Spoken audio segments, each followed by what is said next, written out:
17 বছরের দীর্ঘ নির্বাসন আর অপেক্ষা অবশেষে ত্রয়োদশ জাতীয় সংসদ নির্বাচনে নিরঙ্কুশ সংখ্যাগরিষ্ঠতা নিয়ে বাংলাদেশের ক্ষমতায় ফিরছে বিএনপি। ৩০০ আসনের মধ্যে ২০৯টি আসনেই জয়লাভ করে নতুন ইতিহাস গড়েছেন তারেক রহমান।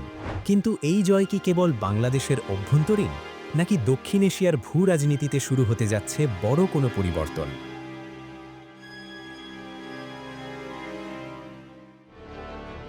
ভারতীয় সংবাদ মাধ্যম এনডিটিভি বলছে, তারেক রহমানের এই জয়কে ঢাকা-দিল্লি সম্পর্ক পুনর্গঠনের বড় সুযোগ হিসেবে দেখছে ভারত।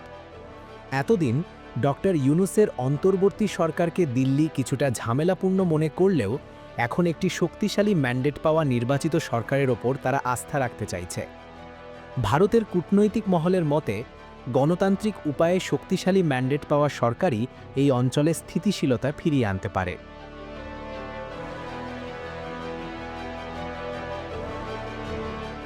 টাইম ম্যাগাজিনকে দেওয়া এক বিশেষ সাক্ষাৎকারে তারেক রহমান তার ভবিষ্যৎ পরিকল্পনার রোডম্যাপ তুলে ধরেছেন। তার প্রথম অগ্রাধিকার আইনের শাসন নিশ্চিত করা এবং দেশের ভঙ্গুর অর্থনীতিতে শৃঙ্খলা ফিরিয়ে আনা।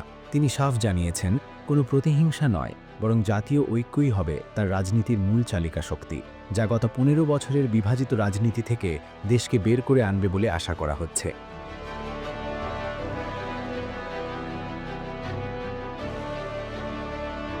সাধারণ মানুষের জন্য থাকছে বড় সুসংবাদ। দ্রব্যমূল্যের ঊর্ধ্বগতি ঠেকাতে তারেক রহমান ঘোষণা করেছেন ফ্যামিলি কার্ড, যার মাধ্যমে নারী ও বেকারদের মাসিক নগদ সহায়তা দেওয়া হবে। এছাড়া তরুণদের ডিজিটাল অর্থনীতিতে যুক্ত করতে ব্যাংকিং খাতকে আরও সহজ করার প্রতিশ্রুতি দিয়েছেন তিনি। প্রবাসীদের দক্ষতা বাড়িয়ে রেমিটেন্স প্রবাহ বাড়ানোর পরিকল্পনাও তার এই নতুন সরকারের অন্যতম লক্ষ্য।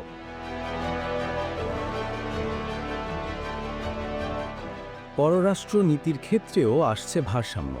একদিকে ভারতের সাথে তিস্তা পানি বণ্টন নিয়ে আলোচনা, অন্যদিকে ডোনাল্ড ট্রাম্প প্রশাসনের সঙ্গে বাণিজ্যিক শুল্ক কমানোর উদ্যোগ। ডক্টর এস জয়শঙ্করের সাথে তারেক রহমানের প্রাথমিক আলোচনা ইঙ্গিত দিচ্ছে যে দিল্লিও এখন পুরনো তিক্ততা ভুলে নতুন সম্পর্ক গড়তে আগ্রহী। এমনকি তারেক রহমানের শপথ অনুষ্ঠানে ভারতের উচ্চ পর্যায়ের প্রতিনিধি দল আসার সম্ভাবনাও রয়েছে।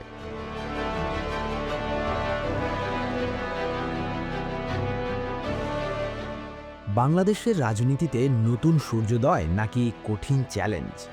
সময় বলে দেবে তারেক রহমানের এই নেতৃত্ব দেশকে কোথায় নিয়ে যায়। তবে এ কথা নিশ্চিত, এই জয় পুরো দক্ষিণ এশিয়ার রাজনীতিতে এক নতুন কম্পন তৈরি করেছে।